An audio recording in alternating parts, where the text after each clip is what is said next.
Opinion lang yan ng dalawang maldita eh. Si Risa Hontiveros at si Leila de Lima eh. Ba't tayo makikinig sa mga... unang-una si Risa Hontiveros sa graduation na yan, no? Pangalawa, si Leila de Lima, hindi naman membro ng Senado. Bakit sila makikinig sa mga taong ganyan? Na wala namang agenda kundi manggulo. Ha? Anong katahimikan? Anong kaayusan? Anong reforma ang magagawa ng impeachment trial laban sa Vice Presidente? Ganun wala namang executive powers ang Vice Presidente. Ano ba magagawa pa ng Vice Presidente? Lahat ginawa na nila, pati yung kusina. They threw the whole kitchen on her. But saan papunta lahat yan? Wala. Sa wala-wala lang yan.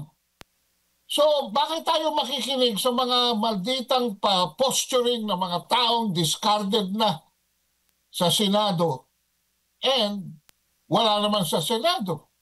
Ito'y nasa kamay na ng Senado. Kung gusto maging laughing stock ng Senado, di, gawin nila ang sinasabi ng dalawa na yan.